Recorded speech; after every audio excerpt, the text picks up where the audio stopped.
বন্যার চলাকালীন সময়ে যে বন্যার পরবর্তী সময়ে মানুষ কিন্তু বেশি পানিবাহিত রোগে আক্রান্ত হয়, কারণ একটা জায়গায় অনেকদিন পানি জমা ছিল এবং সেটা যখন চলে যায় তখন ওই জায়গাগুলোতে অনেক বেশি কিন্তু রোগের জীবাণু থাকে।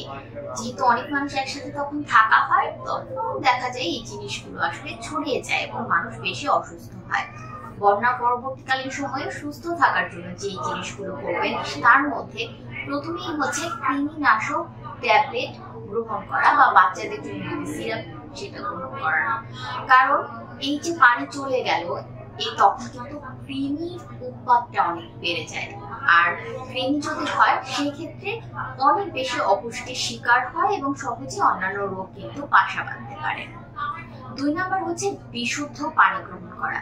যেহেতু পানি বাহিত রোগগুলো নিয়ে কথা বলছি এবং এই যে পানি চলে গেল তখন বিশুদ্ধ পানির পরিবর্তে যদি অল্প দূষিত পানি গ্রহণ হয়ে যায় তখন কিন্তু মানুষ খুব মারাত্মকভাবে অসুস্থ হয়ে যেতে পারে। তাই বিশুদ্ধ পানিটা খুব ইম্পর্টেন্ট। যেই খাবারগুলো কাঁচা গ্রহণ করা হয়, যেরকম ফল, কিছু কিছু ক্ষেত্রে হচ্ছে সবজি, যেরকম হচ্ছে টমেটো, শসা, যেগুলো আমরা রান্না করে খাই না, সেই জিনিসগুলো খুব ভালো করে ধুয়ে গ্রহণ করতে হবে। রান্না করলে অনেক জীবাণু কিন্তু মরে যায়, তাই কাঁচা যেই খাবারগুলো আমরা গ্রহণ করবো সেগুলো অবশ্যই প্রপার ওয়েতে ধুয়ে নিতে হবে এবং আমাদের হাত, হাঁড়ি, পাতি এই জিনিসগুলো পরিষ্কার পরিচ্ছন্ন হতে হবে। তার মানে এটা না দেখতে ঝকঝকে হবে, এখানে ভালো করে ক্লিন করার একটা ব্যাপার আছে, নিয়ম মেনে সেই জিনিসগুলো কিন্তু ক্লিন করতে হবে। যদি সেটা না করা হয় তাহলে বিভিন্ন রোগের জীবাণু কিন্তু সহজেই আমাদেরকে কাবু করে ফেলতে পারে। এই সময়টাতে আমাদের এমন ধরনের খাবার গ্রহণ করতে হবে যেগুলো পরিমাণে কম এবং ভালো পরিমাণে নিউট্রিয়েন্টস আছে, ক্যালোরিটা বেশি।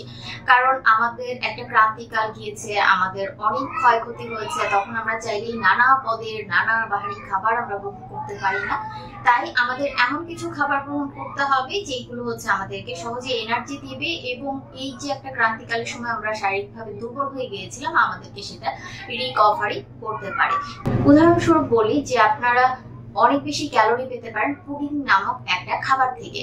সেখানে হচ্ছে আপনারা বাসায় যে কয়জন আছেন সেটা হিসাব করে যদি দুধ, ডিম এবং হচ্ছে অল্প পরিমাণে চিনি সেটা যদি গ্রেট করে আপনারা বাসায় গ্রহণ করেন তখন কিন্তু অল্প পরিমাণে বেশ ভালো পুষ্টি উপাদান এবং এনার্জি আপনারা পেয়ে যাবেন।